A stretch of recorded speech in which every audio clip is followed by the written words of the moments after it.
Hey guys, welcome back to the Speaker's Edge podcast, the podcast dedicated to helping you to learn from some of the world's very best speakers and communicators so you can learn to master your message and inspire your audience every single time you speak. I'm your host for this podcast, Roddy Galbraith, and I'm thrilled you've chosen to join us today because as you can see, I've got a very special guest for you. Pete's joining us to talk about his journey with the International Maxwell Certification stage time competition, if you like, that he entered and did a great job. He's going to share some of his experiences. But before we get to that, if you haven't downloaded the companion resources for the show, simply go to maxwellleadership.com/the Speaker's Edge.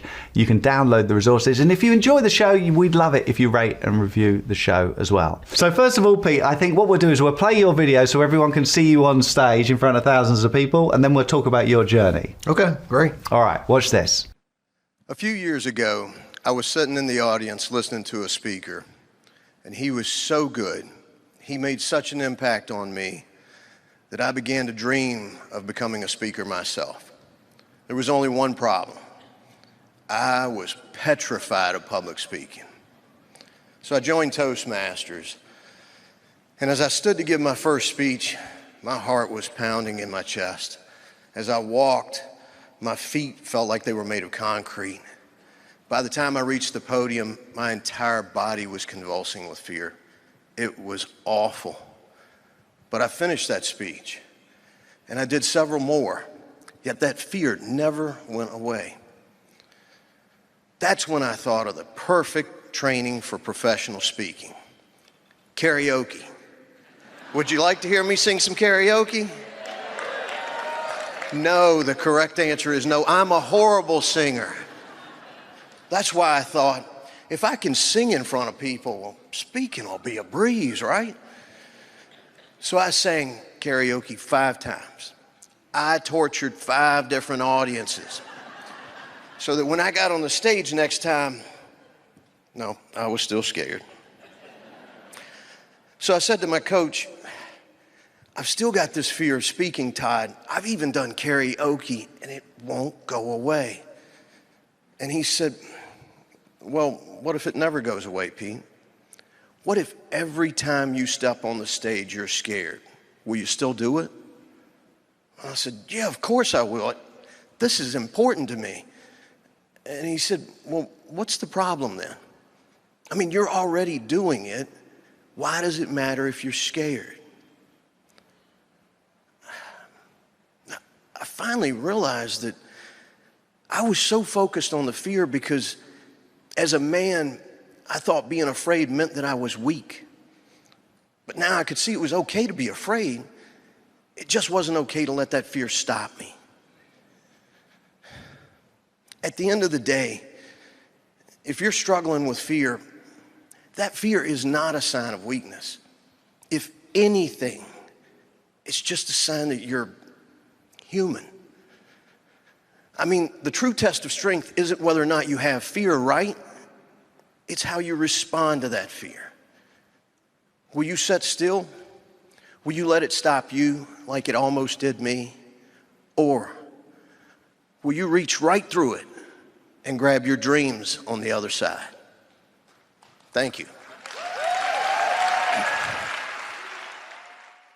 That was fantastic. Well done, Pete. Did you enjoy watching yourself up there again? Yeah, you know, it's actually fun now to watch that because you're through it, right? You know, right. You've gone through all of the struggles to get there. So tell us about that process, because you worked hard to be one of the 30 semi-finalists first of all, and then to be one of the 10 finalists. You worked very hard. Wow, that was crazy. I never thought how much was going to go into that, how much I was going to have to learn through that process to sharpen your message and make it clear.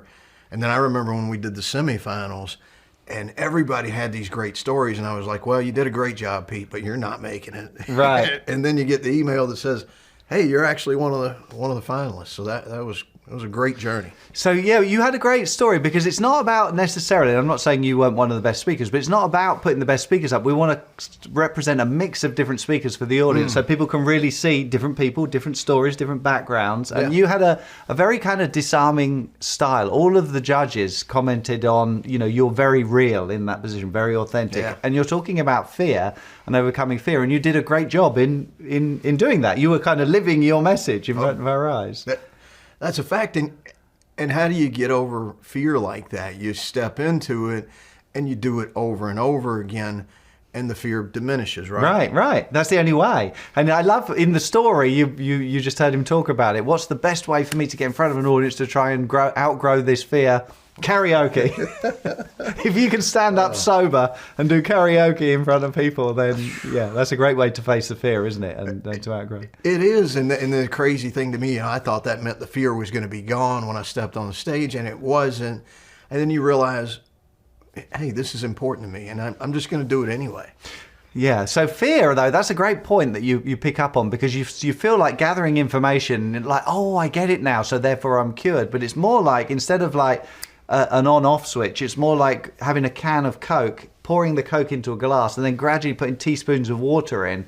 It doesn't make any difference until you reach a certain point, and then suddenly it goes clear. But that's an awful lot of steps, really, to get there, Right. isn't it? You know, it's a gradual process of dilution, if you like. It is. It's practice, and even the practice leading up to that was really good. Just getting more and more comfortable with that message, and then the more you do it, the more you step on that stage. And then, honestly, I remember when I realized that we were going to be on the main stage in front of a lot of people. Yeah, thousands of people. Well, now that you've done that, there's a confidence level, and so you feel like, okay, I really can do this. I really can pull this off. Tell us about the semi-finals, first of all, because we've talked about this in previous episodes, but just if you're watching for the first time, the way that it works is the Maxwell Leadership Certified team has about 60,000 coaches, 62,000, I think it is now, coaches around the world.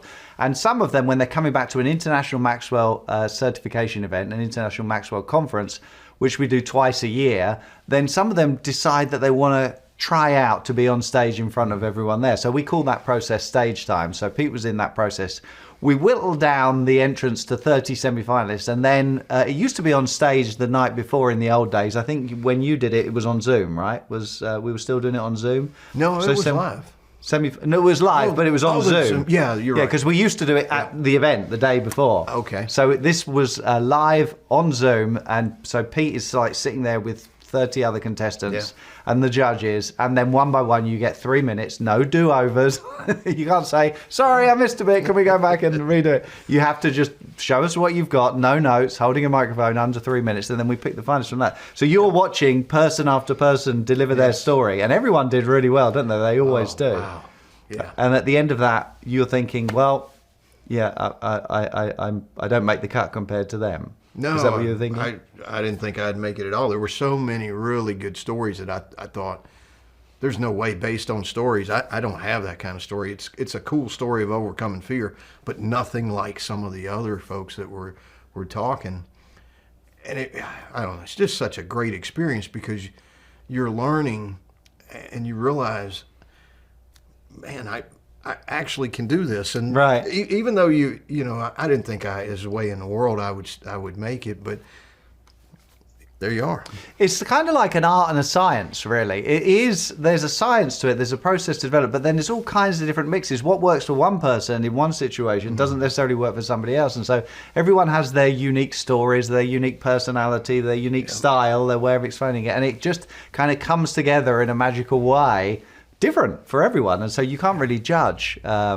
And in fact, the judges altogether, sometimes we agree, sometimes we have slightly different perspectives on what works. So, yeah, everyone, though, is at a certain standard. Everyone is good enough to go on stage, weren't they? All of the 30 were good enough to be on stage. So then talk to us a little bit about the night before the going on stage itself. What was that like? Well, I don't know if you remember, we actually, the night before, we get in there and we practice on the actual stage. That helped me immensely, because you know, I realized, one, I watched other people get up there and do it, and I started to feed off their bravery even then. And then you realize it's going to be okay. It's people, it's a lot of people, but it's going to be okay. I've done this, I've practiced it, I'm ready to go, and it actually gave me confidence to practice it that night before. It's a great idea, and just as a general speaking tip, wherever you're going to speak, if you can get there the night before or early that day or before the audience are there, before you're on stage, for real, if you can get there and see the venue and look out and imagine where the people are, get a feel for the stage, how you can move where the projector is. I like to test the clicker and walk around and see how far you can go with the clicker. If it's not so much projectors these days, but making sure that you're not obscuring anyone's view. John says, sit in the seats in the audience and look up and see what they're going to see. Yeah. If you can do all that, it removes so many unknowns for you before you're actually walking up. So it seems much more familiar where you're there. So it's a great idea to do it. We do it as part of the stage time because we want to make sure that people are not using any notes, that with all the distractions going on, because the night before there's like scissor lifts, putting lights up, there's people walking around, and people coming and having conversations, there's all kinds of things going on. So if you can deliver your presentation, your 3 minutes in that scenario with everything going on, no notes, then we know you're ready to go up on stage the next day. Yeah, and I was, and then the next day comes, and you watch people, and they're just on, they're doing their thing. And even when you hit this snag, which we all, you're going to hit at some point when you're speaking, you just work your way right on through it and you keep going. That was great. The process is really good, and you learn so much. I always say, it's the process that does the work. If you've got a good story and you move through the process, if you make it to the semi-finals, you're going to be good enough to go up on stage. But if you make it as a finalist, we wouldn't put you up there if you weren't ready. So, we know you're going to do it. And so far, 100% record over the last 16 years, we've never had anyone bomb. We've got a 100% success rate, 100%, which is great. But it's because people work hard. They want to be up on stage, and they really want to honor the people in the audience, and so they work really hard to be there, which is great.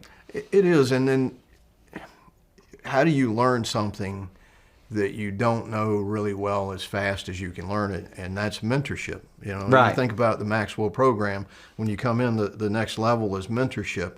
And so being mentored through this with you learn so much faster, and you get the confidence, you get the encouragement, you get the correction too. I mean, I don't know how many times you had to tell me, okay, tell me the point here, Pete. Yeah. But you learn. Exactly. Well, you don't think of that at first. You don't think of it. You're thinking, what will they think of me? Will I remember what I'm going to say? Am I going to do a good job? Am I going to get a standing ovation? Am I going to make a complete fool of myself? And all of these things are about us. And you've really got to start thinking about it from the audience's perspective. And how am I going to add value to them? How is this of benefit to them? Why do they even care about this? And it's not normal to think of those things at the beginning. We do think about it for ourselves. So we move through that whole process, and it's a lot easier having somebody guide you through that process. And I think John's the best person to model. There's no one better, and he does an excellent job. His whole philosophy of speaking and communicating is to help you see that the only reason you're sharing this 99 times out of 100 is to help them. You already know it. You're doing it to help them. So it's all about the audience, and they're ultimately the ones that decide how well you did. Right. So it's a great philosophy. I love it. Talk to us a little bit about why you joined the Maxwell team, and then tell us a little bit about your business. Start with why you joined the Maxwell team and what you were looking for. Well, I feel like mine's a little different than most people are going to be. I left a job that I couldn't do anymore. I hadn't figured out what I wanted to do. And so I joined the Maxwell team. I had read John's books, and I knew I wanted to be a part of it. So I just committed to it. And then I signed up for the speaker training. And then, going to the first IMC, I just fell in love with it. When they say welcome home, it's like, my goodness. I found my people. It is. It's something else. And so I did that. And then, I knew I wanted to speak, and I saw this opportunity for the stage time thing, and I knew that I could get the mentorship that I needed. I'd done some Toastmaster stuff, but it's not the same thing. And then to realize, okay, I'm going to actually go into business for myself. I wasn't sure about that. Most people say, hey, I'm going to leave my job and go into business. No, I left a job and then figured out that I wanted to be in business for myself. And now the speaking feeds the business, and it's just, I couldn't see what I couldn't see, but by stepping into the speaking, it's just opened up so many doors. Yeah, and it's such a great skill for business, isn't it? Because like you said, you were an expert in a certain area. You left your job to start your own business.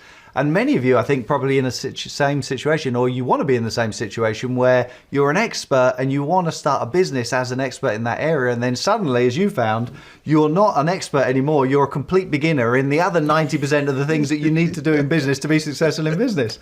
But the great news is, I think, that communication helps in every single one of those, pretty much. It's about getting customers. It's about keeping customers. It's about dealing with customer complaints. It's about motivating staff. It's about sharing your vision. Right. It's all communication, isn't it? It's all communication. And so developing that skill helps in all of those things that are going to surprise you when you become an entrepreneur.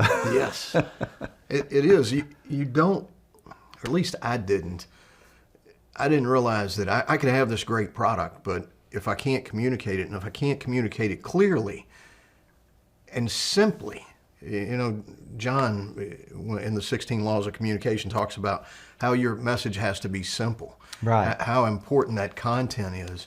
And that was a struggle for me. The stage time really helped get more of a process and understand how I can't just stand here and tell you this is what we do and this is why we're good at it. I've got to be able to stitch together stories. Right. And I've got to keep people interested in what I'm saying in order to get the point across. It's just, you don't know what you don't know, but when you become a better communicator, it doesn't just affect this part, it affects everything else. Yeah, so I've known you now for what, 2 or 3 years? Yeah. And I've seen you start this business and watch this business grow extraordinarily. How important has your speaking been in that whole process of building your business? You think that, you're going to get into speaking just for the idea of speaking. But in a business, if you've got a really good product, that's a great start. Now you've got to communicate it. And that's not just speaking, that's all of any marketing content, any outreach. You've got to get really clear. But by learning speaking, and you know this, we were talking earlier, I never would have thought about writing a book. But because I had written the speech, it was like, you know what, I could write a book. And by writing a book, I got clearer. And I got clearer in my marketing messages. And I got clearer when I was talking to clients. And so when I went to explain things, I could explain them much better and I could get the point across. And it just, I'm not at the end, and I guess there is no end. Right. It's a lifelong. Yeah. But that's great. That's great because it feeds every different area and your business has grown through that process. So even though it's a struggle and it's like, oh no, and that marketing, I've got to deal with marketing now. Oh, like you start out thinking you're going to do a 3-minute speech or you're going to do a keynote and then there's all of these other areas, but it's grown your business significantly, hasn't it? Now your sale is not like selling a $99, software package or whatever, is it? No. We're talking 6- and 7-figure solutions. Right. Right. So if you put together a sales pitch or you go into a relationship with somebody who's a potential buyer, if it goes well, then you're selling a big ticket product or service. Right. And ours is an engineering service, and as you probably know, engineers tend to be introverts, so we tend to. Right. I don't know how many times I've said I'm not a salesman. I'm not an outgoing person, and I learned that you can be an introvert and a good speaker at the same time. Right, and a great salesperson. Right, and those things, when you put that together, now you've got a combination. Now you've got something that not only can you really serve, you can get to the next level. You can get in front of other people and explain it, because we really serve to sell. So we do our evaluation that serves and brings on the other piece. But I've got to be able to clearly communicate why you need this evaluation, and why, once we've done the evaluation, why all of this is going to work. And you're building trust, and trust starts with being very clear about what you deliver and how you deliver it. So since you joined the Maxwell Leadership Certified team, you've started a business, or you built a business, or around about the same kind of time, you've built your business, you've built a team of people, you've gone from being an introverted expert engineer to you're the only person doing the sales, you're the figurehead of the company, and closing 7-figure deals and creating this wonderful business. Yeah, and it's, I have to admit, I did not see any of this coming. Right. It did start with, yes, I'm out here on my own, and I had a lot of expertise, but I just love the way that joining the Maxwell team, getting good at speaking, doing the stage time, it's just opened up doors right at the right time, right when I didn't know I was going to have to learn all of this. I didn't know that I couldn't communicate clearly, but because of learning speaking, I learned, yes, I've got to get clearer, but I've got a path to do it.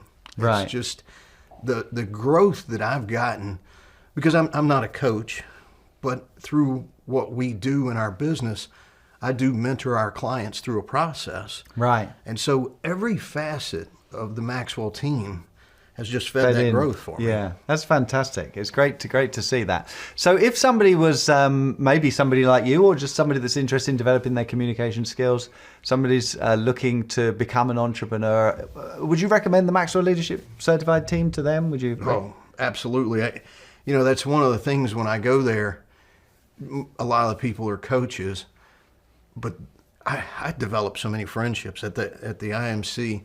I've had people help me with my business just in saying, hey, I've fallen down this pitfall, watch out. Right. It's not even just all of the programs in the Maxwell organization. It's all of your teammates that are there. It's that entire environment.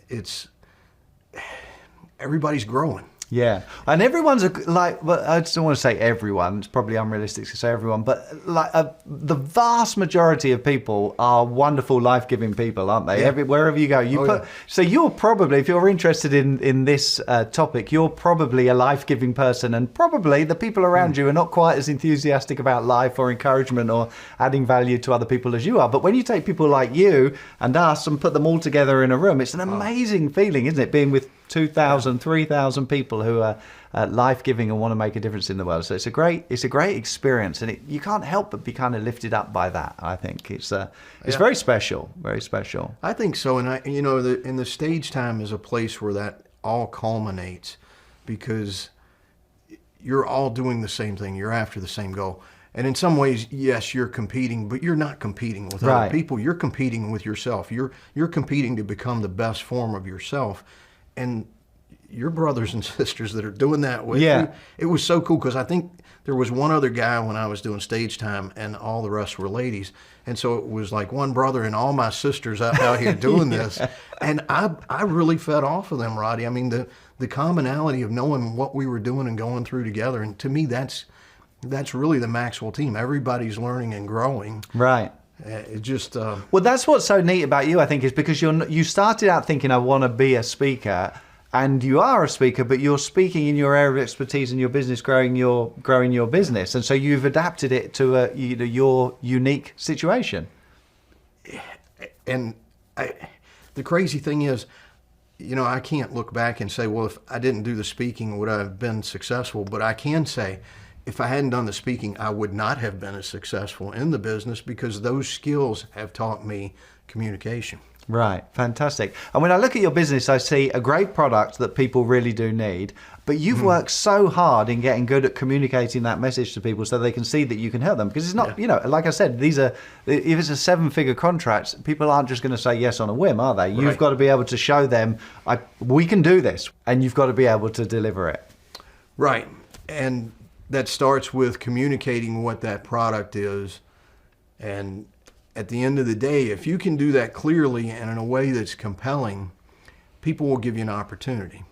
And really, once you've got that opportunity, that's where the engineer in me kicks in, and we just go in and do a fantastic job. But I've got to get that opening. And the communication is what gives me the opening. Fantastic. Well, thanks for stopping in and sharing some of your journey with us. Yeah, it's great for people to see. And as I said, if you're interested in developing your speaking, you might want to check out the Maxwell Leadership Certified team. Simply go to maxwellleadership.com/speak. Jump on a call with a program advisor. Let them tell you a little bit about the program. You can ask them questions. And I think, if you want to develop your speaking, it's a no-brainer. I think you'll be very pleased that you made that call. But even if it doesn't work out, it's only cost you a few moments of your time. So it's definitely worth jumping on a call with a program advisor. All right, that's it for this week. Thanks for joining us in this episode. Don't forget to download the companion resources. Simply go to maxwellleadership.com/The Speaker's Edge. I'll see you real soon. Thanks again for joining Yeah, us, Pete. See you soon absolutely. too. All right. Take care. Lots of love. Bye-bye. God bless.